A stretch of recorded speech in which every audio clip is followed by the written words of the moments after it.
Eu acho que o filme Batismo de Sangue começou quando o Frei Beto me mandou uma edição nova do livro dele, essa edição aqui, com uma dedicatória que parecia mais um desafio, que dizia assim, ó: Elvésio, juro que não escrevi um roteiro. A vida extrapola a ficção. Coragem. Isso foi em outubro de 2002.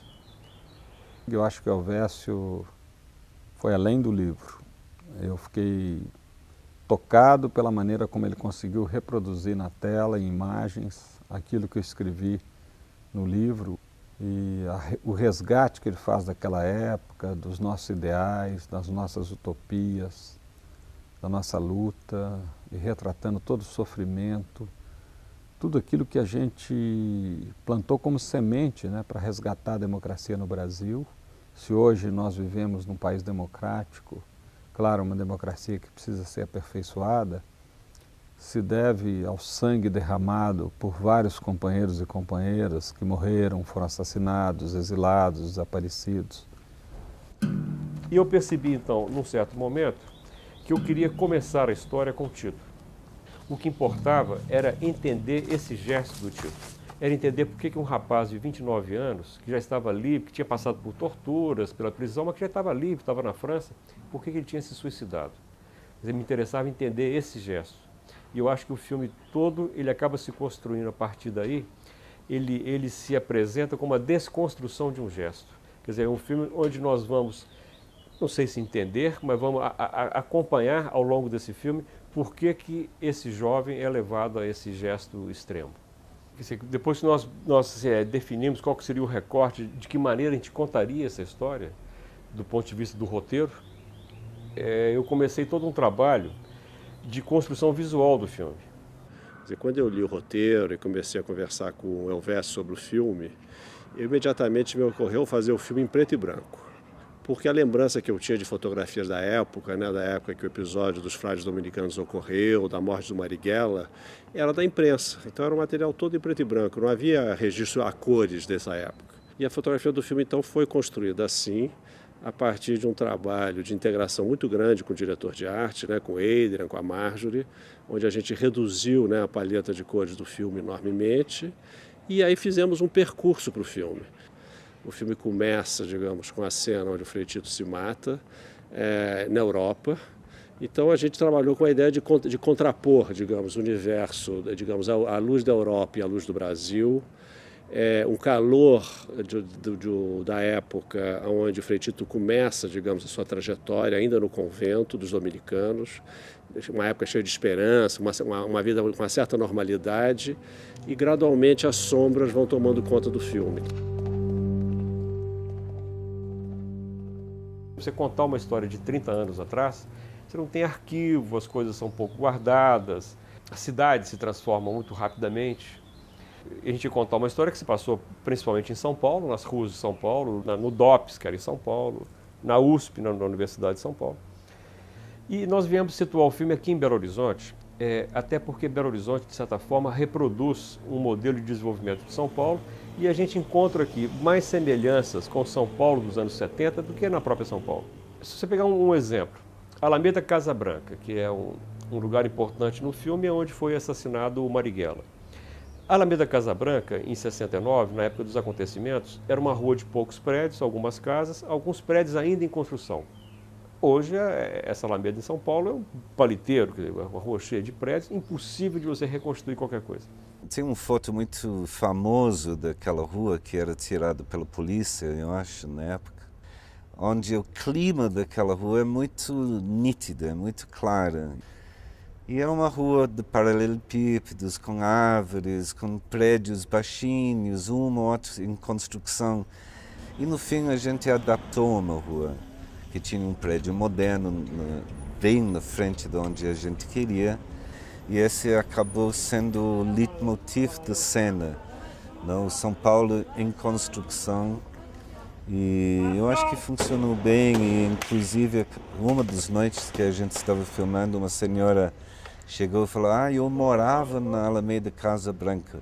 É emocionante ver, é quase igual. Esse eu achei muito legal.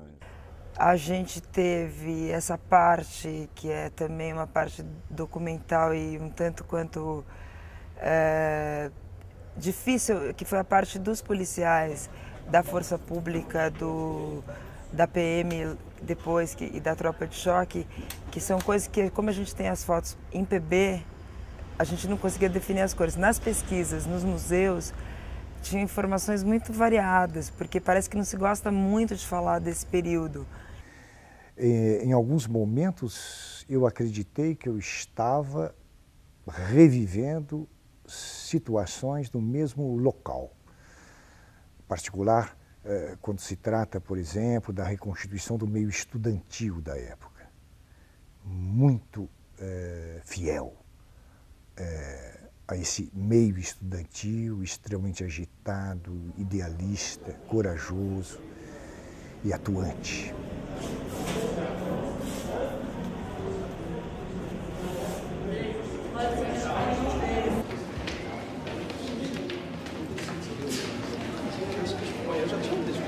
Nós aqui temos que dar um jeito. Esse congresso da UNE tem que acontecer. Pois é, rapaz, porque a gente conhece o que a gente vê na mídia, na grande mídia, né? Às vezes abre um jornal e vê, a época da ditadura e tal. Mas eu não sabia, por exemplo, que os dominicanos estavam envolvidos nisso. Para mim foi um choque, eu falei, os caras não ficavam só no convento então não, os caras iam pra rua e tal, e faziam as coisas, tinham uns esquemas, né? O próprio trabalho do Frei Beto era levar os perseguidos políticos passando pela fronteira do sul, né, até Argentina e Uruguai, né.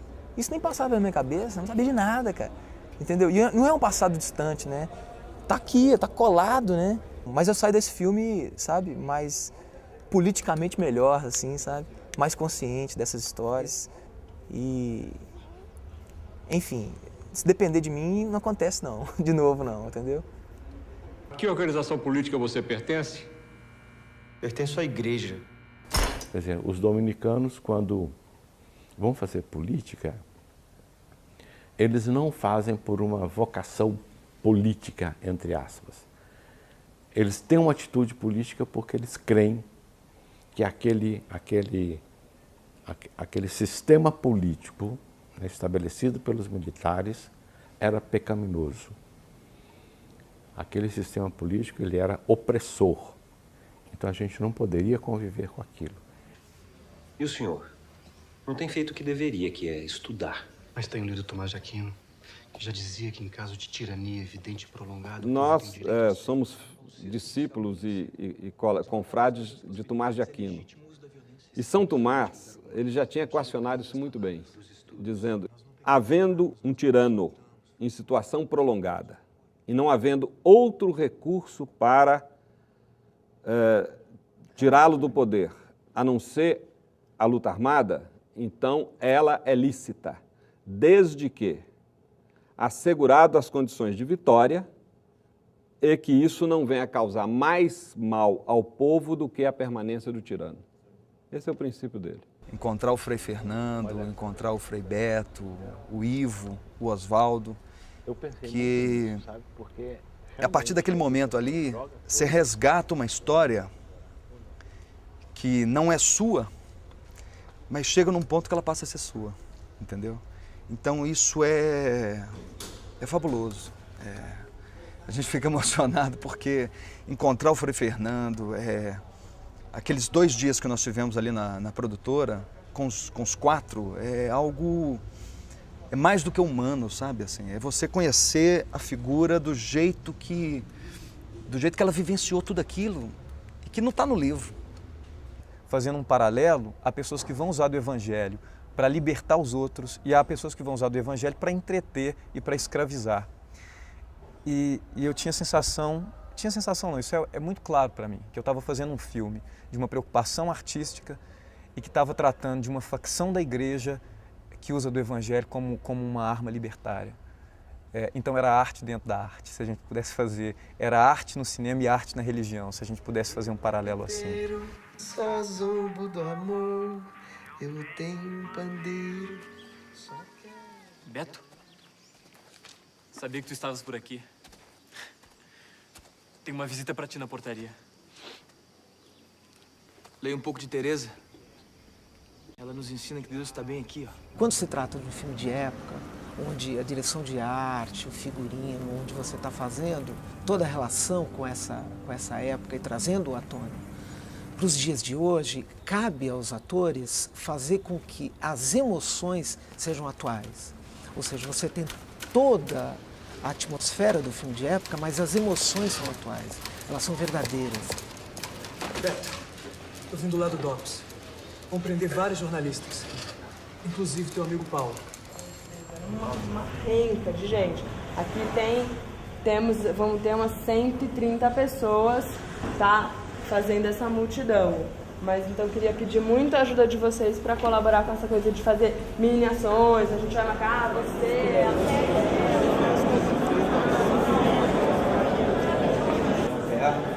Tira um pé. Você no ação tá mandando eles sentarem? Tá andando aqui na fila? Câmera 31, 4 e 4A, primeira.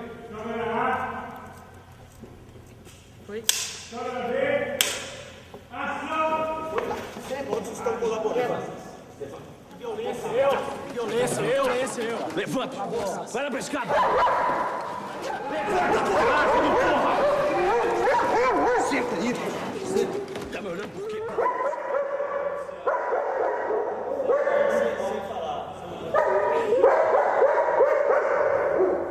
A tortura, né, que é o que nos escandaliza e que é muito forte no filme, é muito realista no filme, alguns críticos disseram que ela é demasiada, até alguns chegaram a falar que ela é obscena.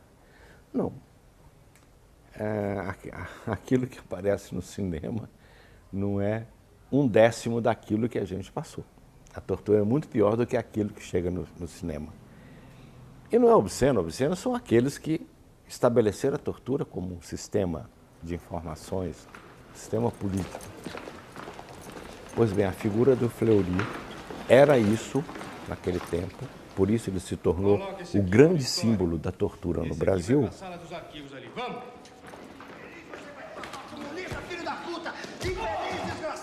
E o Cássio Gabos Mendes, ele encarna muito bem isso. Ele nos transmite, né, todo esse horror, essa desumanidade, em que mais do que o torturado, é o torturador que se desumaniza. Esse é meu grande sonho. Um barco na Ilha Bela. Havia uma questão a ser encarada, é o fato de que o inimigo número 1 da ditadura, que era o ex-deputado comunista Carlos Marighella e dirigente da Ação Libertadora Nacional, ele foi morto numa emboscada em São Paulo, armada pelo delegado Fleury, principalmente a partir de informações que ele arrancou, baixo tortura, dos frades dominicanos. Ou seja, assim, a tortura entrava nessa história de forma dramática mesmo, fazia parte da estrutura do drama do filme. A tortura fazia avançar e fazia mudar a história. Então, para isso, a gente se preparou muito para fazer essas cenas com um certo grau de verdade, sabe, de autenticidade. Nós trouxemos, inclusive, um mexicano, o Javier, preparador de extras para cenas de ação. Isso foi um trabalho extremamente bem feito. Foram várias sessões que nós fizemos, até chegarmos assim, a um grau de verdade que era o que a gente queria. Quem foi que entregou, Papa? Quem foi que entregou? Quem entregou? Foram os dominicanos aqui, ó! Acabou! Viva a Revolução! Quer rezar pelo professor Menezes? Ele deve estar precisando. Eu acho que nós conseguimos, pelo menos, alcançar um tom de verdade em momentos cruciais, que era muito importante isso, sem que isso ficasse extremamente caricato e escondesse alguma coisa. Eu acho que a nossa função aí toda foi mostrar e que esse filme possa vir a ter acesso a várias gerações, aí essa geração, aos jovens principalmente. A te clamamos, exules filii eve. Assim não! Por favor, vou levar pra onde? É assim não! Assassino! Covarde! Vai levar pra onde? Assassino! Mais uma. O mais destruidor mesmo é o psicológico, é a tortura ideológica, é a tortura psicológica que acontece, né? O que quebra não é, né? Porque eles estavam batendo de mentira. O que quebra realmente é a sua dignidade, a imagem que você tem de você mesmo. Então, foram dias muito duros para lidar com essa energia, e os dias todos lá dentro da UBAN foram dias que parecem uma nuvem negra, assim, né? Aquela semana começou, fiquei muito concentrado, só reagi à violência que eles apresentavam, e foram dias que eu não lembro, assim, dos intervalos, eu não lembro da noite no hotel, eu lembro que ficava um sentimento muito denso, de angústia, às vezes um ataque de choro assim totalmente inexplicável, de alguns segundos vinha um choro e já voltava e tal. Eu acho que foi dentro da medida, não podia também a gente estar isento disso, de estar aberto para esse tipo de troca, de emoção, mas logo que passou, foi-se. Eu acho que o que está na tela é muito mais o resultado dessa entrega, dessa abertura que a gente teve, do que qualquer coisa representada, interpretada e tal.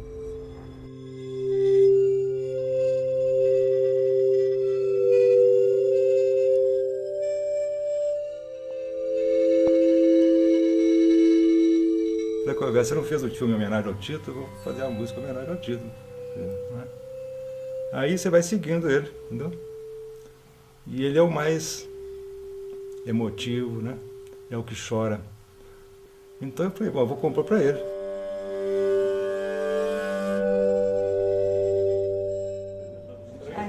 Claro, professor Menezes. É claro que eu preciso do professor Menezes. Ô, João, chega um pouquinho mais perto de Fernando, assim, para cima. Ação! Você nunca se acha capaz a ponto de estar à altura de um personagem como Carlos Marighella. Realmente foi extremamente importante para mim essa minha participação no filme, para que eu pudesse madurar, realmente emoldurar na minha alma toda esta maravilhosa rebeldia que esses jovens, todos os dominicanos e todos os militantes, passaram para nós. Eu acredito que o trabalho dos atores foi extraordinariamente feliz. E o Caio fez um excelente Tito. Uma pessoa simples, alegre, feliz, realizada na sua vida religiosa, que tem interrogações, como todo ser humano tem em qualquer função que ele exerça, e que de repente se depara com aquilo que São Paulo chama do mistério da iniquidade, o mistério da maldade. E como aquilo vai o trabalhando de tal forma que ele vai procurando a melhor solução possível. E a melhor solução possível, ele a declara do diálogo que ele tem no final, né? Justamente com o meu personagem. Talvez seja melhor morrer do que perder a vida. É melhor morrer do que perder a vida. A vida sendo muito mais importante do que a morte. Se você entender a tortura como alguém que se apossa do seu corpo para te fazer mal, para arrancar disso uma confissão, sei lá o quê, né? No caso do Tito, além de se apossar do corpo, eles se apossaram da alma do Tito, que o Tito nunca conseguiu se libertar dos seus carrascos. É um drama profundamente cristão que ele vive. No momento em que ele entrega a sua vida, ele mata o torturador, ele faz um justiçamento do torturador e ele liberta todos aqueles que são torturados na sua mente. Em 73, quando o Tito já estava exilado, ele escreveu uma carta para um amigo dele, cearense, também Frei, em que num trecho ele dizia: eu ainda hei de ver o esplendor de nossa cultura, dizer bem forte o quanto tínhamos para dar, mas os donos do mundo nos impediram. E eu tenho fé Isso é uma fé de que esse filme está cumprindo essa função. Eu acredito que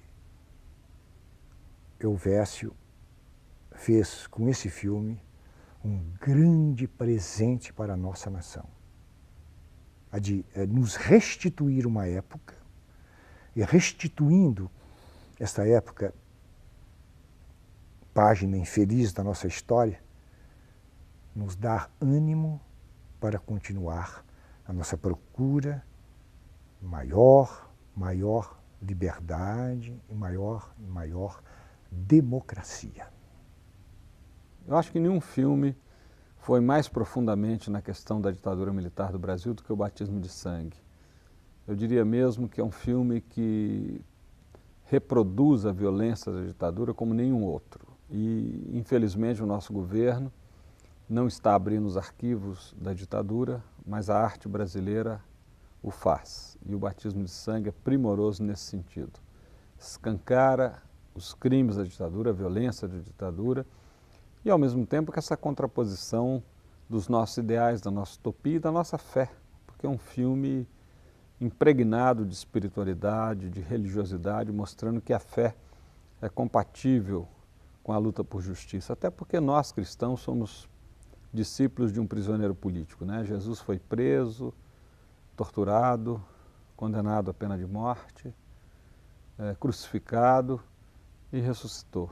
E isso é a garantia de que, no fim das contas, a vida prevalece sobre a morte.